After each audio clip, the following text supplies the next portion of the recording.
Morning, everyone. I'm Ranu here from Accurate Solutions and Skills Connect once again on a Saturday morning with you, bringing in the new webinar series. India is the future talent factory of the world, as per the CEO of McKinsey, Bob Sternfields. The Make in India initiative. Today we have 1,200 plus deemed universities. The PLI schemes announced by the government, the new education policy, the opening up of the doors for the global universities to enter into the country today. And many such mega reforms are opening up a lot of opportunity and for the freshers in the colleges across the country. From being ruled for over more than 100 years, we are today the leaders in the largest global giants like Microsoft, Google, and the latest being Starbucks.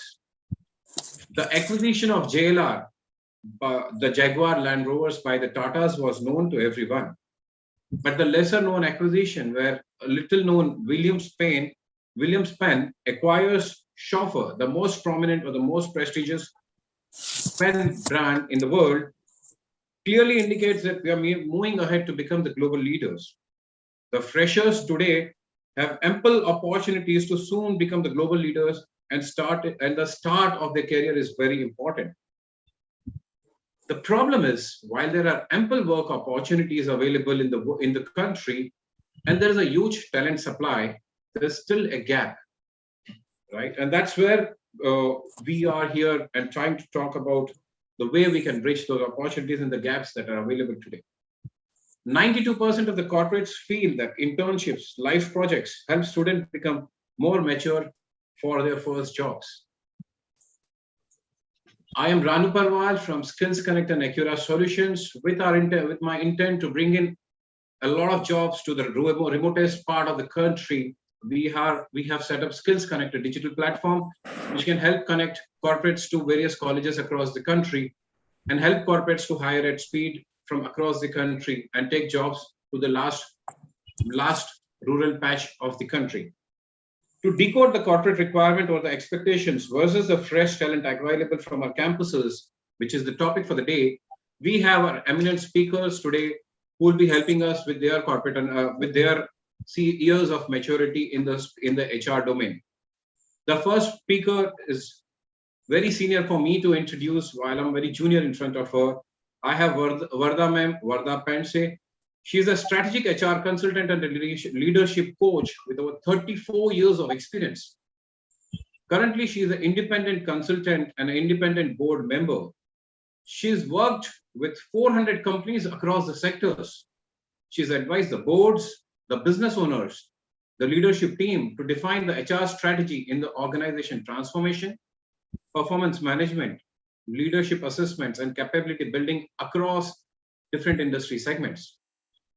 She started her career with Orson Electronics, a brand, one of the leading brands at that point in time, moved into another giant, Nelco, worked with Mafatlal Consulting Services, and then with learning and was heading the learning and development initiative with none other than Colgate-Palmolive. She was a founding member of one of the large, very renowned consulting firms, Cerberus Consulting, before she moved into independent consulting. She's a graduate in economics in 1985 batch from Xavier's College, and then masters in HR from a 1987 batch of NMIMS Mumbai University. She's got a lot of several personality profiling instruments, including SHLOPQ, Thomas DISC, Belbin Team Profile, Gallup Business Builders, Hogan, My Brain, and is a certified coach by Result Coaching USA. She's a visiting faculty in various management institutes today. She's a speaker in conference and in various seminars and a jury member and mentor. If I keep continuing, I can talk for almost an hour about introducing about her, and I'm sure it will end it up there. But I'm very happy to get Varsha Madam on the call today as a speaker. Good morning, Varsha. Good morning, Ranu. Yeah, good morning, Varsha. Good morning, and happy to be here. Look forward to this interactive session. Very happy to be here. Good. I have another speaker with me. She's from Symbiosis Institute of Management. She brings in a lot of understanding from various industries in our stint of around 12 years in the corporate world. She's been working with very large established players like HCL, Convergence, Motherson Sumi, and she's moved into the new age businesses like Scholarly. And today she's heading one of the most seeked or among the top 10 rated fintech companies in the country, and she's setting up the HR practice for Credelio. What we saw with Policy Bazaar, which consolidated and aggregated the insurance policies in the space, this company is consolidating various asset products. Today, if I understand credit cards, they've already got 14 credit cards on their platform, and they are trying to enter into new asset business. And she's Neelam Sanguri, and she's heading the HR practice for Credelio, trying to bring revolution in the asset side of the business. And I'm sure she brings in a lot of energy, and she's full of life. Good morning and welcome, Neelam, and happy to have you as one of the speakers with us. Thank you, Ranu, for such a lovely introduction. And also, thank you for inviting me to speak on this forum, and looking forward for an interactive and enriching interaction today. Perfect. Look forward. A third speaker, she couldn't join because of a medical urgency at her place. She is again a very senior lady from the industry. She has been associate director with Alton India, and she had already worked with companies like Tata AIG, Triangle in Hong Kong, and Max New York. Unfortunately, she couldn't join us. Otherwise, we missed the interaction and the kind of the knowledge sharing that she would have brought onto the table. I'll also quickly introduce to my group. As I said, I take care of Skills Connect and Acura Solutions, where we are trying to digitize and democratize jobs, with the intent to bring jobs to every corner of the country. We have 10,000 plus colleges on our platform, covering 1,000 plus cities, helping various banks, financial institutions, edutech companies, NBFCs, asset management companies, AIFs, PMSs, and I'm sure the list keeps going, in terms of helping them hire from various campuses across the country. I have got Sunil Kabra, again, one most very senior person from the industry who heads ACE Human Capital.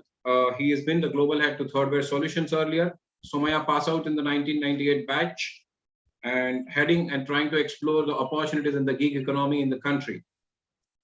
Thanks. I've got Vicky Jain hi Sunil. I've got Vicky Jain, the founder of Intelligent HRMS platform, Unova, which has a lot of large clients today. He's now regularly been one of the speakers in financial dailies and various HR tech platforms, who keeps sharing his views on the reforms in the HR tech space.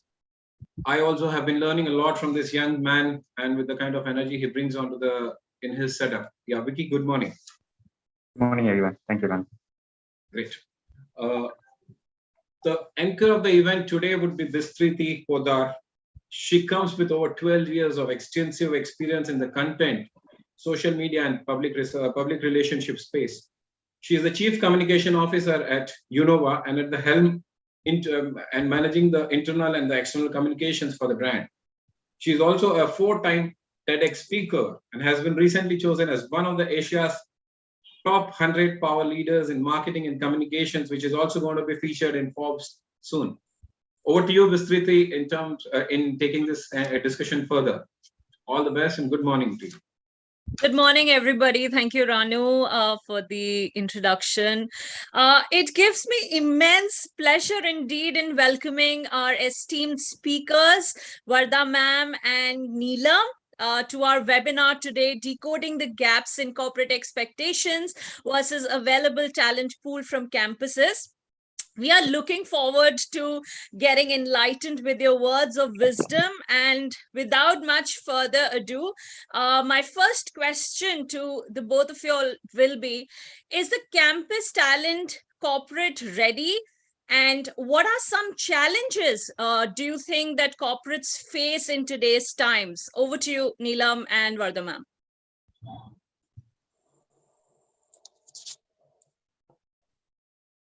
So, Bishriti, is there a sequence in which you would like us to respond to it? Would you like Neelam to go first, or how is it? I think the veteran can start. Varda ma'am, you can definitely start off, and then Neelam can take over. Okay, thank you. So let me tell you, after so many years of experience, I still feel I don't know much. And there is so much more to learn in terms of what is happening. So 34 years of working is literally like 34 days of working. There is still so much more one can learn, and there is so much more one needs to adapt to as one, the world is changing so significantly that one needs to keep continuously learning. So, I was reflecting on this question that you asked, and if we really look at it, our education system, or the way our education system is geared, it is really focused on imparting knowledge, right? It is about giving the concepts, giving the theory.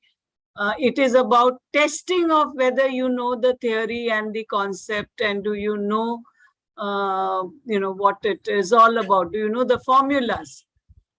But when we look at what is it that the corporate wants, right? Corporates is just not looking at the knowledge piece of it. There is a huge, we keep talking about skills. The skills is the ability to do application, which is the realizing when you should apply the skill in a specific area or circumstances. And the fourth piece, which we often call soft skills, personal attributes, personal abilities. And which, in my experience of working with young professionals and hearing leaders talk about young professionals, I will say these are some things which are perhaps not taught. And in the last 2 years, when we have done our entire learning online, has somewhere got totally missed, whether it is in terms of, working on a daily basis. There is, no examination at the end of the semester. The delivery of, if there is a project to be delivered and a work to be completed, one needs to do it in a structured and a planned manner and a regular basis. That is one piece which solely gets missed often. The second piece is in terms of when you enter the corporate world, it is about outcome and delivery. And people are looking at that. That's the other one which gets missed. The third is there's no first in class, right? You may be 100 youngsters who have joined the organization, and you will have your own journey path to reach the top or to reach your best level. There's no first in class, and there's no examination which exists in the corporate world. So the ability to work with people, to be collaborative and not be competitive is another element which is very, very essential and which often gets missed. And the last one, which I would say, is feedback.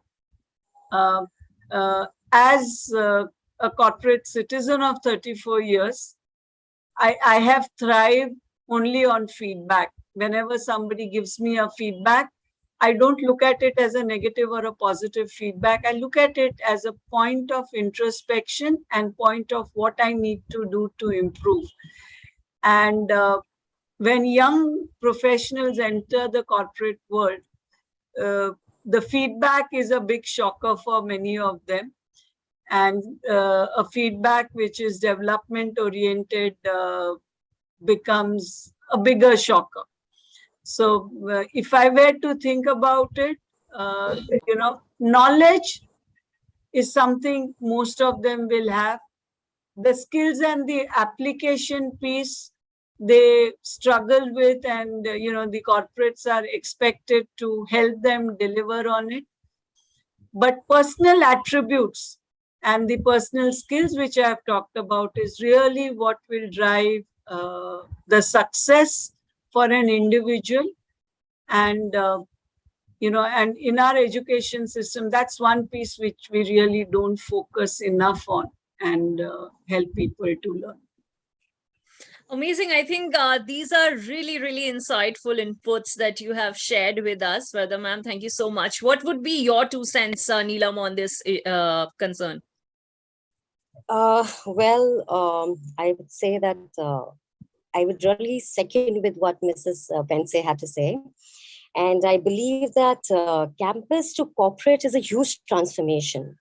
It is not simple core for students to dive into the corporate world just after finishing their campus life. So campus today, they come with a lot of right book knowledge. However, the lack of practical knowledge, lack of training, or I would say, that is what it results in new recruits in taking more time to adapt to the corporate culture, to adapt in terms of or achieving the actual delivery, learning delivery. So today we no longer just look for academic excellence and aptitude, but I would say that we prefer candidates who have practical experience, who have problem-solving ability in real-time situations, and certain basic management skills like working together, result-oriented approach that would really help students, to flourish their careers. Also, I would say there needs to be a constant motivation, that internal motivation to do much more. Also, what I would also advise, to have a little patience, because today they just need everything today, right now. So I believe that learning is a constant, it's a learning curve. You have to go slow, understand, be more flexible. So you should not be that I just want to do this. So it has to be more a flexible approach that needs to be adopted to flourish in the corporate world today. Amazing. I think, we have a handful of information here. So my second question to both of you all would be, what should students and the colleges do to be corporate ready in today's times? Vardha ma'am, again, we can, first start with you. I think there are two things, there are two aspects to the people element. One is the students themselves, and the second is the education institute. We are in an era where a lot of information is available online, right? And I find that many students really proactively reach out to be corporate ready, whether it is in terms of doing projects with corporates, doing work which is beyond the syllabi, which is mandated by the education institute, participating in various events that are happening in the organization, and just not the social events, right? It's the social events, it is the hackathons, it is the case study competitions. They are actively participating in these events to build their, what I call the personality and the personal skills. So that's one piece. How much as a student do you proactively reach out to participate in these events? That's very, very important piece. The second is from the education institution point of view. I think organizations are realizing that this is an important, institutions do realize this is an important part of getting the students to be corporate ready. And they do invest in many initiatives. So for example, I know of several management institutes which do assessments, personality assessment of their students, provide them with feedback and help them to become better professionals, whether it is in terms of collaborative working, in terms of emotional composure, in terms of building confidence, etc. The second is they get guest lecturers, right? So this is one bane which many educational institute professionals will talk about. They get guest lecturers, industry experts to come and speak to the students. And for many students, it is punishment attendance, right? Because it's not something that they look forward to. But I think it is an opportunity for the students when they have a guest lecturer to interact with a person from the industry and hone up their relationship building skills as much as gaining knowledge and understand what is happening. So I think there's a lot of effort which gets made, and there is a lot more that needs to be done in terms of both institutes as well as students ensuring that they are corporate ready. So the biggest piece, I think, apart from the personality, is the application and the skill piece. Certification in their specified area of work helps. So institutes proactively provide it to the students. Alternatively, the students can themselves reach out and do the certification program, because they carry a lot of weight in the industry where they are aspiring to join. So I leave it at that and get Neelam to share her perspective. Amazing, Vardha ma'am. I think these are very, very, crucial inputs that you've given. I completely agree with you in terms of the guest lecture aspect of things. I've been a guest lecturer myself, and I completely believe that it's a very good opportunity for students to put forth a lot of inquisitiveness about the genre that the guest speaker is talking about, right? And also, in a lot of cases, I've also seen, because being in the leadership position, I also feel that there is this trend of doing an internship while still being in college with corporates, right? So that's also a very huge part that drives colleges these days for students for being corporate ready, right? So Neelam, over to you. What are your thoughts on this? You're on Neelam, mute. you need to Neelam, you're unmute. on mute. Okay. Can you hear me now? Yes, we can hear you fine. Yeah. All right. So I believe that campus should create a skill environment, skill improvement environment around their knowledge-based curriculum to ensure that the students are corporate ready. So the focus has to be on softer aspects apart from academics. There needs to be a learning environment based on encouragement rather than fear. So this will help the students to develop a positive attitude. Another thing which I would like to focus is that today the corporate world is all about succeeding in teams. So, individual success may help them initially for 2 to 5 years, but it is very important for them to be a team player. Okay, so colleges should focus more on group projects, healthy competition, groups games. Another aspect which I would like to focus is that the corporate world is an ever-evolving world. So today, what is relevant may be obsolete tomorrow. So a continuous learning mindset I think, will help them to become all-rounder professionals. And the last thing, or the last trait which I would like to focus on, is resilience. It is like, bouncing back every time that we fall.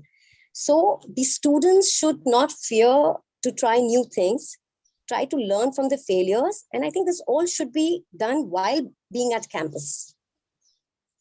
Absolutely. I completely agree with you there. And, I also feel that, the future ready organizations these days need to be and are expected to be agile, right? So agility is something that I also personally, when I hire interns or, resources for my team, agility is also something, apart from resilience, like you said, and a collaborative nature, is something that I really, really look forward to. I think agility is also something which is going to be really a big skill, for the next gen talent pool as well, right? So okay, my next question to, again, both of you all would be, how much importance do hiring managers place on the college that you went to, and do you really think that marks count in today's times?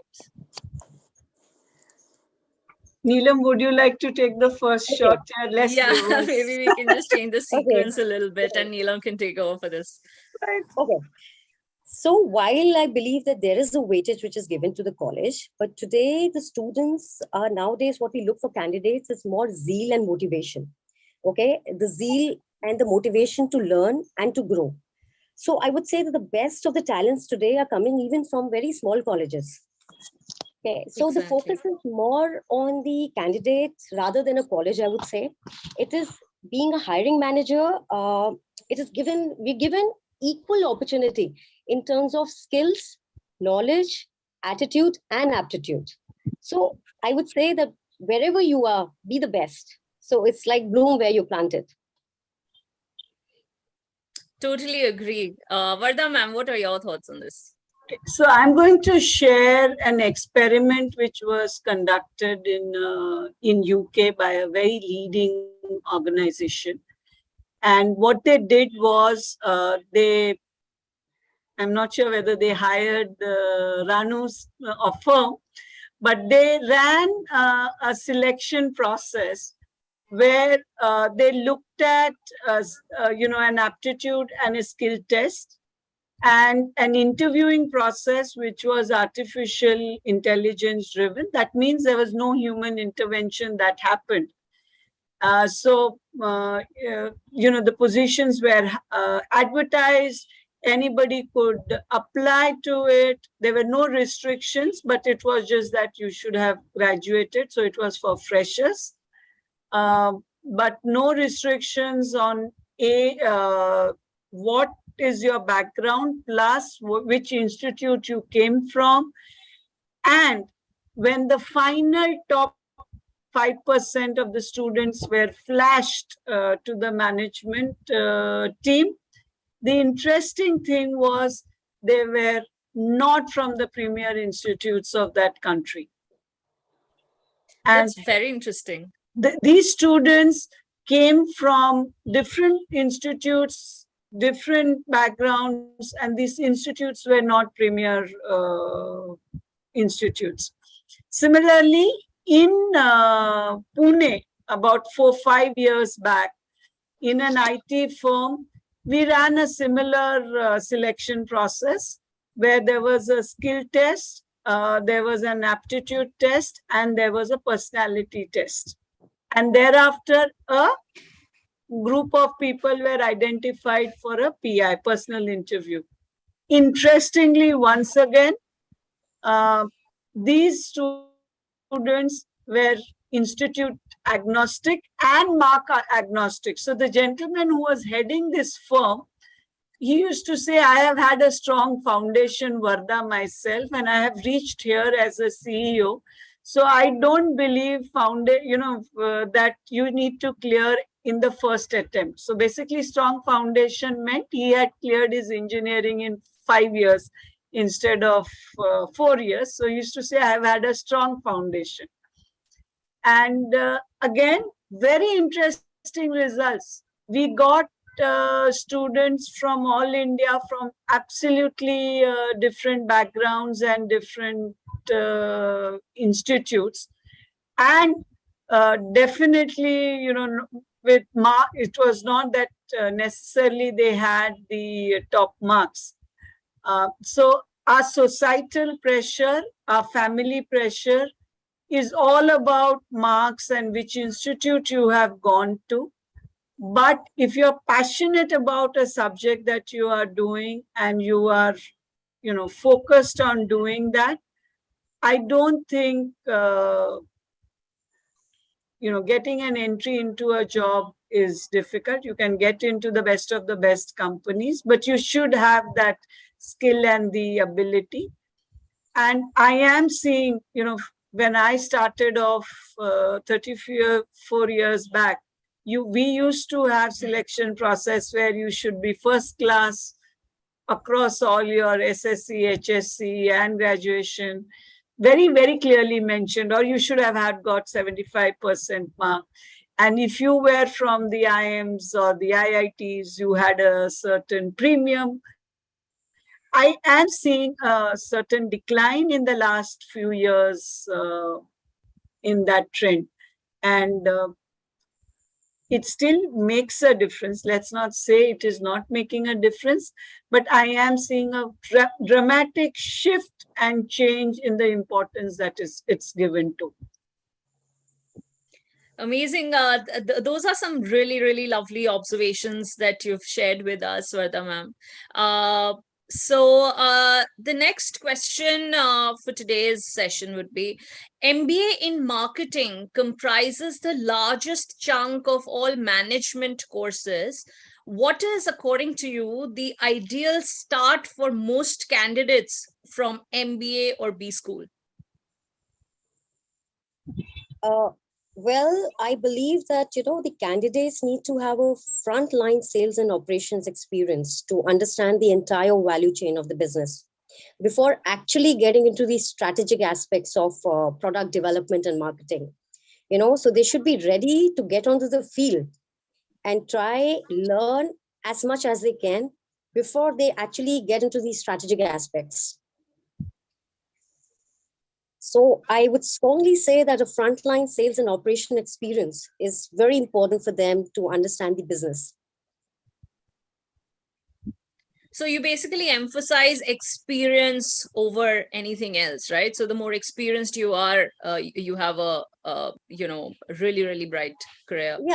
Yeah, I believe that, okay, it's fine. We have qualified, we are there for a job, but I think it is very important to understand the business. And that comes when you are deep down into the business. So Exactly. getting into the fields, learning, being a frontline soldier, I think that will definitely help you to perform better in the long run. Absolutely. I completely, agree with you. As a matter of fact, very interestingly, I'm a hobbyist turned professional. So, I never had a qualification in content or social media or PR. And whatever helped me in the long run was exactly, my hands-on experience with the several organizations that I work for. So I completely agree with you that, experience is something that is very, very pertinent and very crucial in sort of framing the individual and making them corporate ready these days, right? Yeah. Absolutely. Amazing. Vardha ma'am, what are your thoughts on that? Okay, so I'm going to tell a story. Okay. I joined Colgate as a young 10 years plus experienced person way back in 93. That time Colgate was the premium toothpaste, right? So you walked in the rural India or all over India. When you said Colgate, you meant a toothpaste, right? It was not Colgate. You said Binaka Colgate, you said Vajradanti Colgate, because Colgate was associated with toothpaste. I joined there as a young head of training and development, and the first task that I was given was to revamp the sales training strategy and the content. The then director of the firm in Colgate asked me, have you ever sold a Colgate toothpaste? I was young and brash. I said no, but I know my stuff and I know what needs to be done. He said, you will not touch the sales training strategy unless you have gone and worked in the market for 3 months and sold toothpaste, right? And I did sell toothpaste for 3 months. I went, and then that's when I realized there's an urban market, there is a rural market, there is an ABC categorization. The needs of customer in the rural market is very different from what is it in the urban market. The distribution channels that exist, what is merchandising all about? And when you walk into a shop and you see how the merchandise is displayed, the product is displayed, you suddenly realize there is someone who is working hard to ensure that the grocery store owner is doing it, right? And that's when I realized what it is to talk to a mass population and ensure consistency of a brand across pan-India. And in India is an extremely complex market. You know, I remember my first stint was on the Matunga street. Those of you who are from Mumbai will know the Sandesh Matunga street. And then that's when I realized that there are 40 outlets for Colgate in that 1 kilometer radius. And when you go to a village, the village market, right? Village mein market rehta hai, which is on a particular weekday. And you literally have to stand up on a tempo and shout out your product to get people to come and buy your product. And it has its own excitement. So there are two learnings I had after this stint of 3 months. An organization exists, survives, and breathes because of the sales function. कोई बेचेगा नहीं तो कोई लेगा नहीं. Simple funda. कोई बेचेगा नहीं तो कोई लेगा नहीं. And the first brand ambassador for the product is not the market hoardings, not the brand ambassadors, but that frontline salesperson who is selling the product. And I am a very strong advocate that if you are in a corporate world and if you have not sold that company's product, then you don't know what this company is doing. And for all the young MBA marketing professionals, I would say start with sales. You will know who your customer is. You will know who your market is. You will know what are the anxieties about the product. And agar, you know, the insect, I call it the insect, I call it an addiction. If you get addicted to sales, no other function will look attractive, because then you want to talk to people, you want to achieve your target, and you want to influence. So the other thing I have realized is most of the CEOs of the organizations that I have worked with have actually come from the sales route.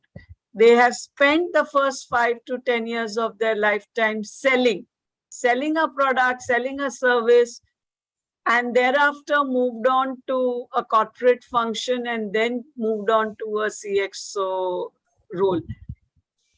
So the other thing which sales teaches you is resilience.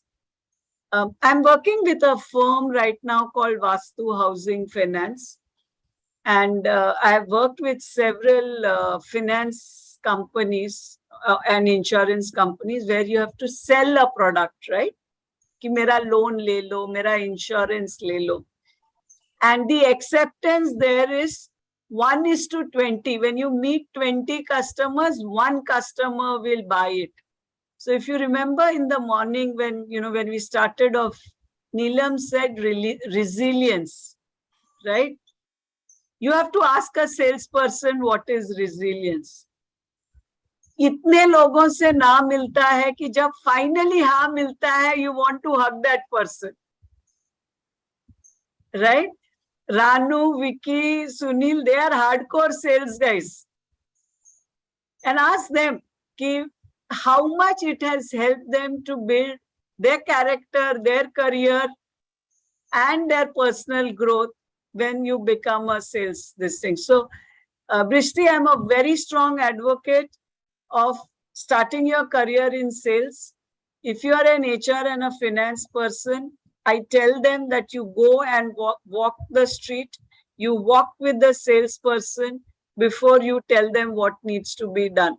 So my team which works with me typically gets very agitated because I will tell them, have you gone to the shop floor and have you walked the street? Very, very important element. Thank you. I think I took a little more. I'm very passionate about this. So sorry about that.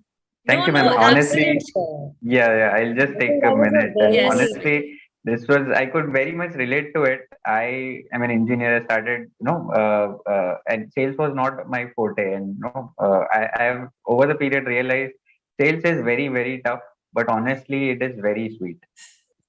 Towards the end. So yeah, just wanted to add.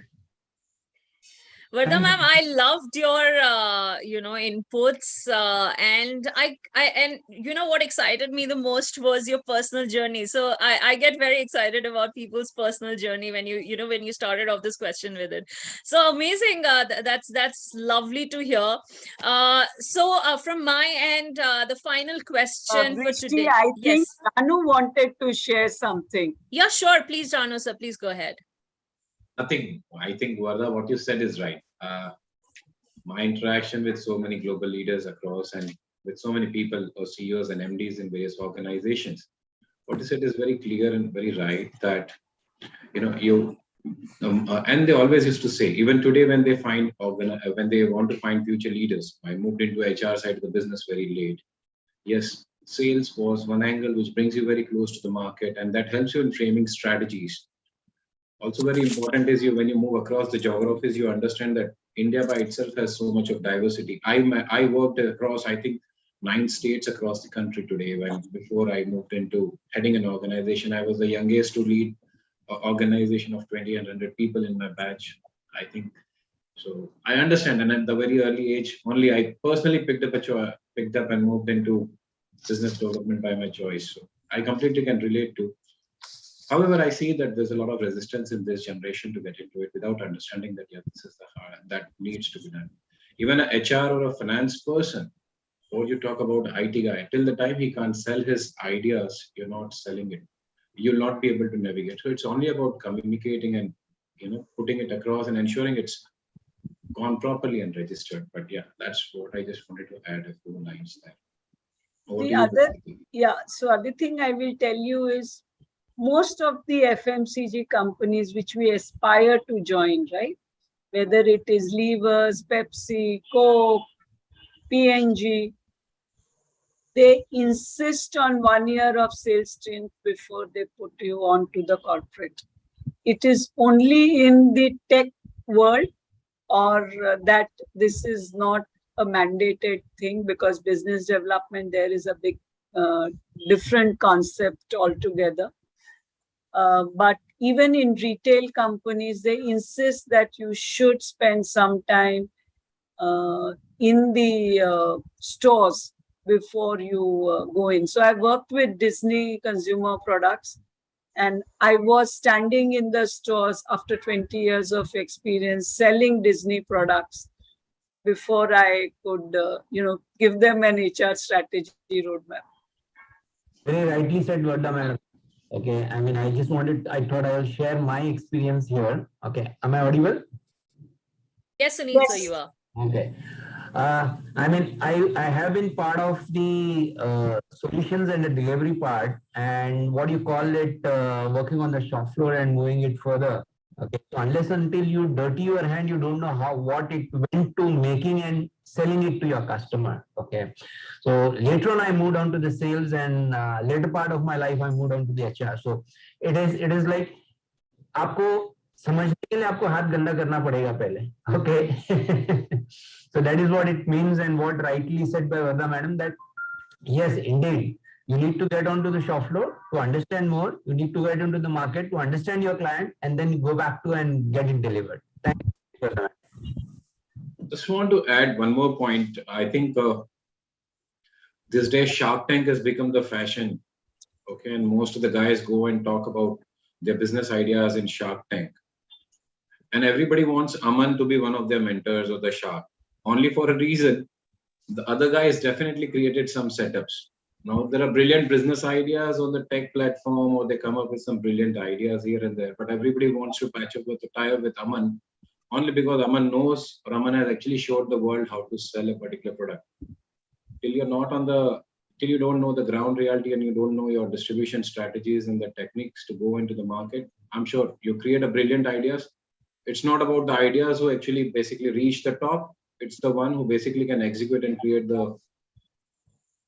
a market for it and actually sell it. At the last mile is where you get the idea going.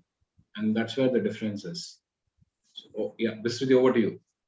Amazing. All these collective inputs, I think just took the interest level to the another level, right, of this webinar. So, okay, the last question for the both of you all, and if everybody else also wants to pitch in, is what are the best practices the corporates are adopting to have strong association with the colleges these days? Vardha ma'am, maybe you can start with this. I thought Neelam should start. I just spoke too much. I feel Okay, Neelam, over to you. It was a pleasure listening to you as well, Vadam ma'am. So, okay, so I believe that we really need to start early now. So more and more engagement with the students. It could be in terms of assigning them interesting projects, giving them internship opportunities, which needs to be taken very seriously in terms of a proper time to it. And there has to be, I would say, result oriented. Okay. More thing that we also need to focus on is guest lectures. It's wonderful that today many senior leaders are investing their time to go down to the colleges and actually speaking about the company or talking about the industry specific knowledge, which I think students really need to aspire. So I think having competitions, inviting students. So these are some of the aspects I really think it's really becoming important today. And having that, I would say, like we say, employee engagement, it is more student engagement before even we get them on to start their corporate journey with us. Awesome. Vardha ma'am? okay. I really loved your term, Neelam, student engagement. And we so much talk about employee engagement, but it has to be student engagement. And I completely agree with her. So I'm going to again relate to something which I just recently experienced. My son is studying in Germany. He's doing his MS there. And he has to do, as part of his curriculum, the last 6 months, he has to do an internship with an organization. And, the worry was how he's going to get the internship. Second is which company will he get and what kind of support and monitoring will he get in the project. So, I'm used to our summer projects. There are some organizations who do it exceedingly well, but majority of the cases, the projects which are not business impactful kind of thing. And it's just not my son. I've spoken to a lot of his children, batchmates and everything else. And this internship is something which is taken very seriously by the German corporates, right? There is a very defined stipend which needs to be paid. It is government dictated.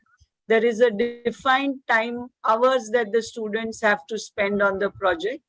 And there is not only the college which gets involved in the deliverable that the student is doing on the internship, but you would have a sponsorer within the organization, which is not the department that he is working with, who will evaluate the student's performance. And it is part of their overall assessment process, right?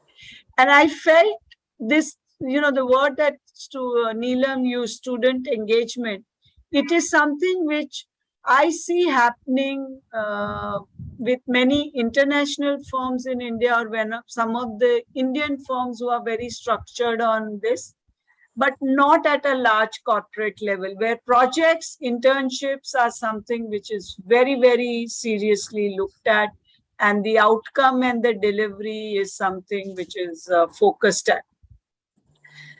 Students can actually be used for brainstorming and working out innovation projects, right? I think we need to enhance the inquisitiveness amongst our students. They are the ones who have more risk-taking ability and less inhibitions, and they are more tech savvy. I actually go back to when I'm teaching a class, I go back to them with a live problem, and many a time I get solutions which are I have not thought of it. Really wacky and very different. So very important to use our youngsters, this thing to look at brainstorming. So I many times, Make in India initiative has come up with Smart India, which runs hackathons. And I actually enjoy hackathons because here is a bunch of young engineers, young MBAs who come up with such a wacky idea कि सोचा ही नहीं था कि ऐसे भी हो सकता है, right? So hackathons are amazing elements of creating new ideas. I also feel that given that as a country, we are now moving on to a skill-based education or a national skill, this thing is there is a lot that corporates need to do to work on building that skill, right? Our education system has changed, but has not shifted dramatically. And we need to build that skill level amongst our students. So there is effort which corporates need to do. Again, giving an example that, this thing, the auto component industry in Pune has tied up with, let's say, the ITIs and diplomas to get people trained in specific skills. Like welding has gone through a process, right? So they were not getting workers who were used to a welding skills. So they've tied up. Similarly, we need to tie up with graduate, postgraduate programs and work at an skill level, knowledge and skill level, rather than just at the knowledge and the application. Very, very important. And there is a lot that corporate India needs to do. Instead of complaining that our talent is not ready, we need to now start thinking about what is it that we need to do to get us talent ready.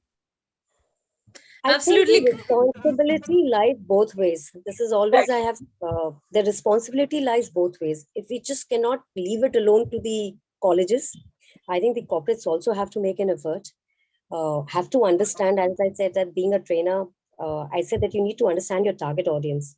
So you need to understand even the students, their aspiration levels. So the kind of plans or the career growth plan that we need to incorporate, so that the students feels good and can see where they are going to rise.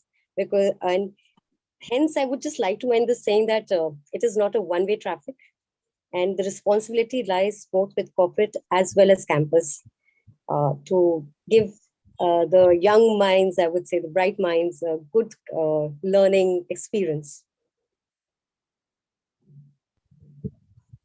Amazing. I think I completely agree. And I believe that student engagement, is indeed the need of the hour.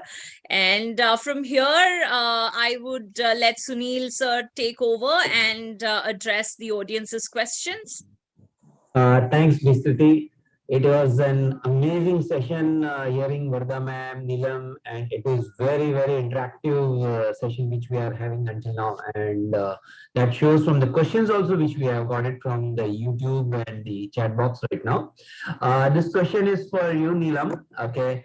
How has your current or earlier company been making attempt to stay connected with colleges, and what general preparation corporates do for their campus hirings for the coming year? When does it start for the corporates? Maybe we start with you first and then with Varda ma'am. Yes, of course, we have definitely made a lot of efforts have gone in this direction. I believe that, I myself have walked down to the corporates. So the professors have been calling me and they've said, can you just come up for a live interview? Kind of it's like a mock-up interview where we really want you to drill our students. So we have done that exercise, and it was a very beautiful exercise in terms of giving them an experience of exactly what the corporate is looking for. And I think it was very helpful for them because we kind of evaluated them on various competencies. So today, as I said, it is very important to be competent. So there is a difference, we say we are very knowledgeable. So we are skilled, but are we competent to perform that job is also a very important aspect that everybody is looking for. So a little, maybe an example which I can bring here. If I say that, okay, So a doctor is a highly qualified MBBS, has done his education from maybe one of the best universities, and now has a habit of drinking and doing the operations of performing. So is he skilled? Very skilled. Does he has the knowledge? He has the knowledge. But is he competent enough to perform his duties? Is the attitude right? Is a big question mark. Hence, right from hiring also, this is the kind of message that we want to bring in to the students, that apart from knowledge, please focus on your holistic approach, holistic development, which I would like to say, which includes your skills, which includes your knowledge. And yes, I would always say the right attitude will take you places. Thanks, Neelam ma'am. I think it was fantastically explained. Vardha ma'am, would you like to throw some points on this particular question? Sure, Sunil. So, I'm going to speak about Vastu HFC, where I'm making an effort, right? So, and I think what we realized in Vastu is that we've not invested enough in terms of building relationship with the campuses as well as with the students. So in fact, we are developing a full-fledged strategy in terms of what is it that we need to do to work with campuses and get students, and as I said, I'm going to liberally use the word student engagement, and Neelam, I will quote you on that. The student engagement experience is something which at Vastu we are developing and designing, in terms of what needs to be done. So we are in advanced talk with a management institute for building up an innovation lab. And that is one connect that we are building. The other is we are wanting to make sales an interesting career option for our young MBA graduates. So we are working towards how do we create that experience and knowledge for the students. So there are two focus areas that we are very actively working with, and we will be reaching out to campuses on that. Thank you, Vardha ma'am. You wanted to add something? Yeah, just adding on to what Vardha ma'am had to say, because even at Credilio, we are doing this. And in fact, we're looking for more and more freshers, because we also believe that, they come up with very bright ideas. They have, so the similar kind of strategies have been, actually, we are working on that. How do we engage students? How do we develop that student engagement? Because that is very important today, and it is the need of the hour for, I think, even for every corporate. Okay, thanks. Thanks, Abhay, for putting this question. Okay, we have next questions coming from Pragati. Okay, what are the major challenges the HR faces in planning for the campus hiring and for the overall execution? Maybe Neelam, you can start with. So can you please repeat the question again? Major challenges HR in planning for the campus hiring. So I would say the challenge is, one thing is there, sometimes what we really need is, if it's not a short stint that we are looking for, right? So sometimes I see that the professors approaching us and saying that, why don't you take, my students are free, okay, please, we want you to get them engaged for some kind of a project.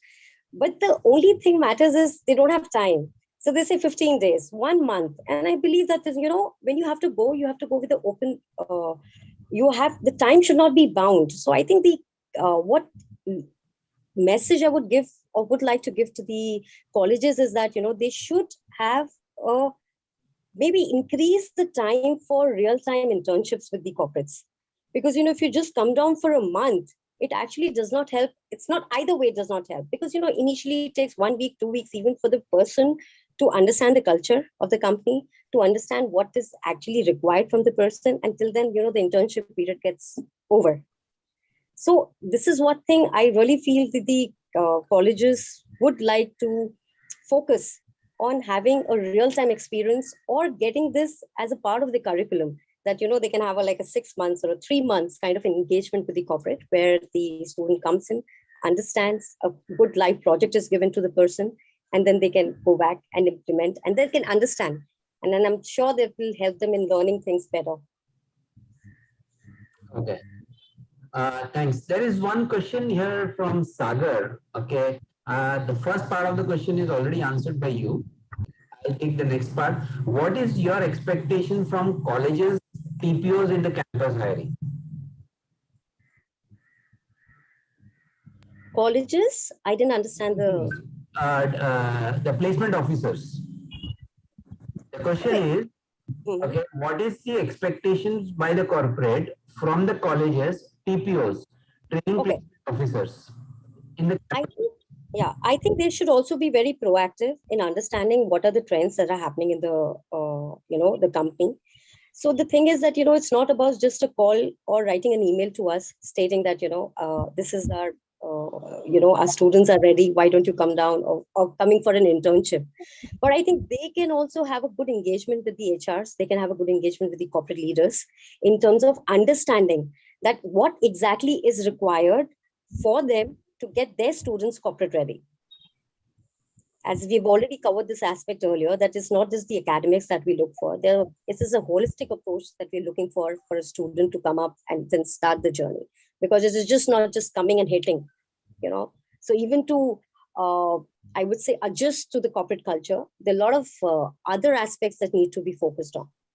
And I think the more regular interactions, rather than even the student engagement, it is also very important for them to constantly be in touch with the corporate to understand what are exactly that we are looking for, to try to change the curriculum in such a manner where they have more case studies, understand what is the real-time problems that we are facing. Maybe as Vardha ma'am had stated, it's really good to have brainstorming or some kind of ideas coming from them, that how could they have, or how they would have gone about solving this problem. Very true, very true. Vardha ma'am, would you like to throw some light on this? No, Neelam has said it very well. What I find is responsiveness and understanding from PPO is very important. They will call up a client, company, and not even know what the business of the company is or what are the challenges that are there. A good PPO knows the industry, knows the sector, knows the company, knows the challenges, knows who are the alumni who is sitting there. And LinkedIn and Facebook has made life a lot easier. A PPO is really the brand ambassador for the institute. So, the knowledge piece for him is of a totally different level. True. I just want to add. And Sunil, one last thing. I think Neelam, represents a new sector, right? And I'm just seeing a new sector emerge every 5 years. Fintech, if we had said 5, 7, 10 years back, it would have been, ye kya hai? Fintech bole to kya sector hai? Either you are in finance or you are in technology. You cannot be in both, right? So it is like this, that unless you know what are the new sectors emerging and where is the talent requirement, won't work. Very important for PPOs to know this. True, true. In fact, I just wanted to share one point here was that things have gone beyond TPO now. Okay, I'm part of I'm from Simsar alumni, Somaya alumni, and they have a group called Milap. Okay, so the students and the association there from the college are in touch with all the alumni of past 25, 30 years. Okay, I mean, who has passed out, and they keep inviting them for networking over a tea or some topic or some annual event or something. So this Milap is a real networking event with the alumni. So they know, okay, I have come from this college, so I can pick up boys from here. Okay. So just thought to share this one particular point with you. Thanks. This question is for you, Neelam, okay, which has come from Satyam. learning-based approach is what you mentioned in your communication earlier. If you can elaborate the way this can be done in the schools and colleges.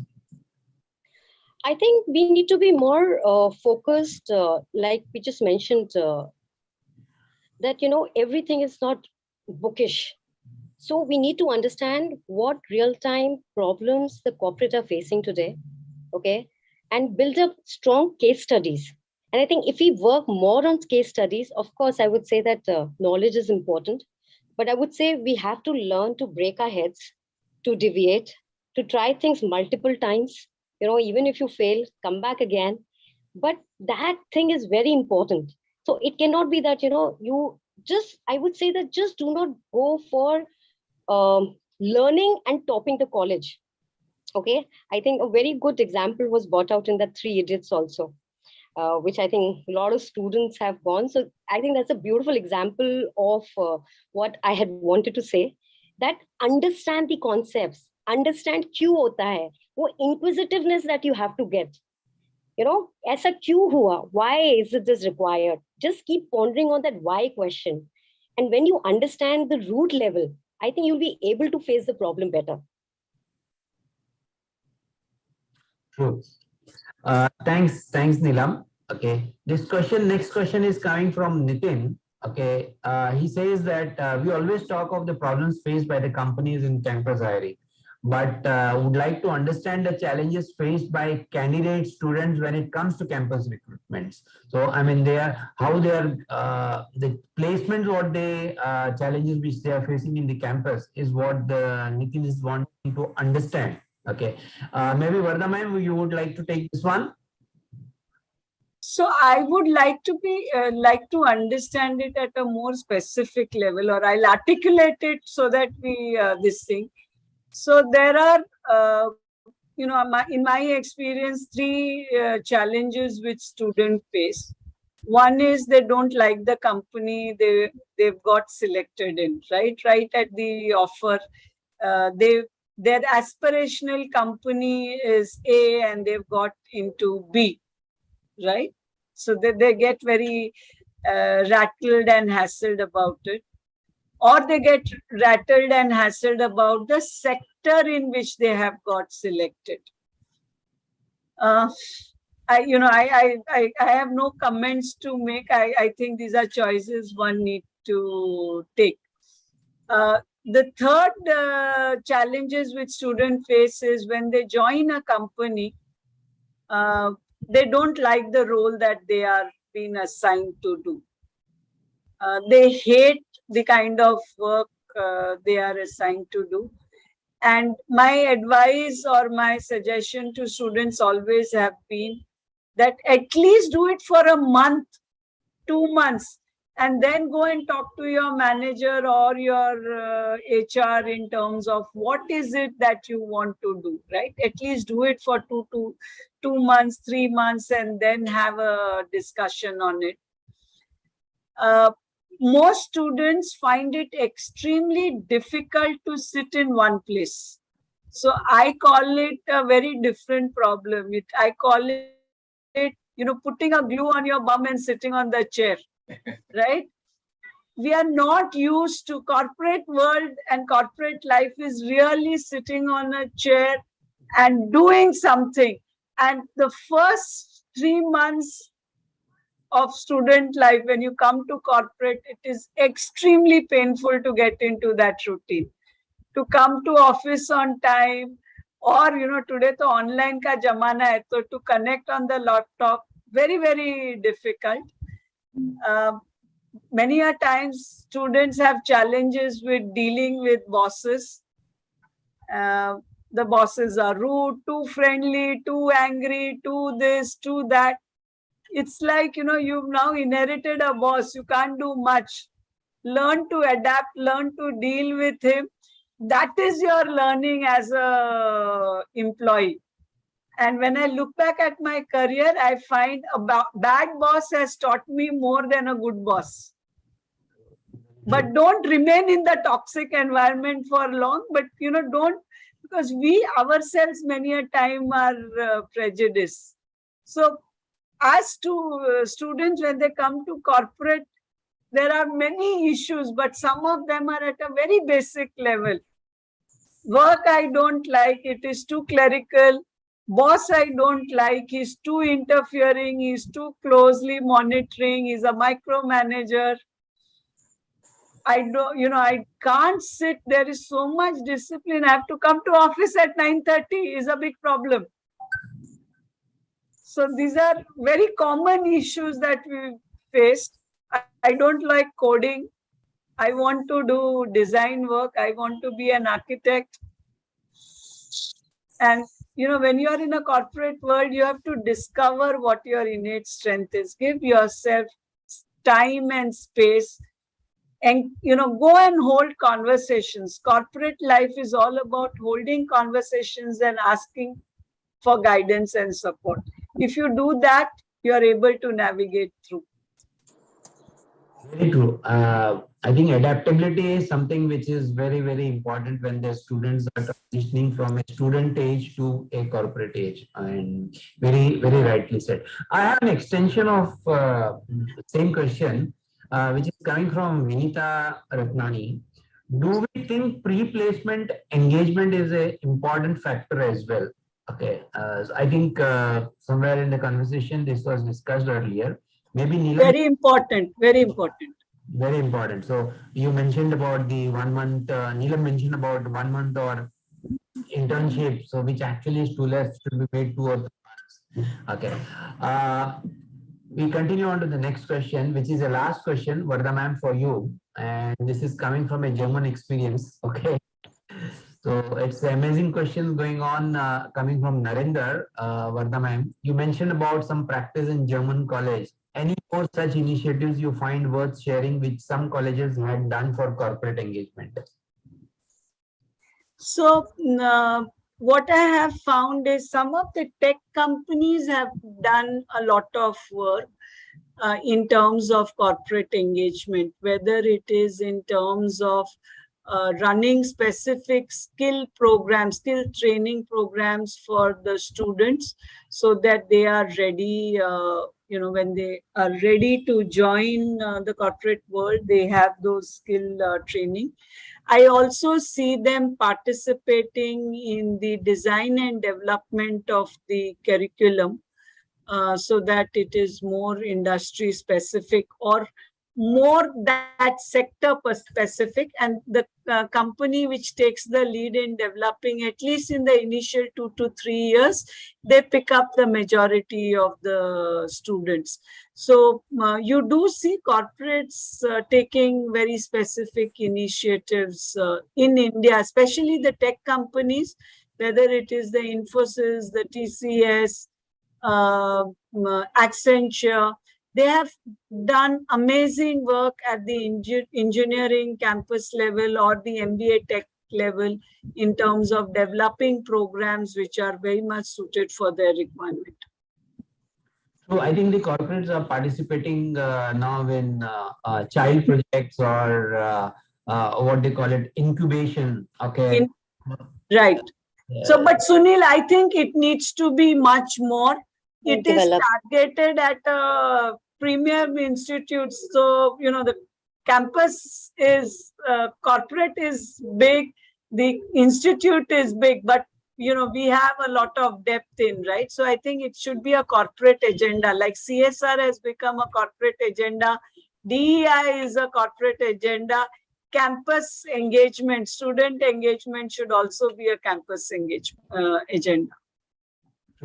I just want, I saw in one of the college, okay, a corporate, automobile corporate had sponsored developing a Formula One type car to the students. Okay, I mean that model, they really took it to Germany or in somewhere in Europe and participated in intercollegiate festival in terms of showing their what they had done in engineering excellence. So that was like a fund coming from a corporate and of course from student council, and they did that. So indeed, this type of engagements are also catching up in India. Good. Thanks. It was an amazing session, and we have a bit overrun because of this quite interactive session which we had. Varda ma'am and Neelam ma'am, thanks for your this. I hand it over to Miss Siti for conclusion. Thanks. Thank you so much, Varda ma'am and Neelam. It was a really, really insightful session. Lovely inputs, and I was in love with your wit and humor, Varda ma'am, in bits and pieces that you mentioned. Thanks everybody else for being such a lovely audience. And as they say, a great event never ends. It just takes a pause and keep us awaiting for the next. So until then, have a great time and a relaxing weekend ahead. Thanks and goodbye, everybody. Thank you, everyone. Thanks a lot. Thanks. Thanks. Thank you. Have a great weekend. Bye.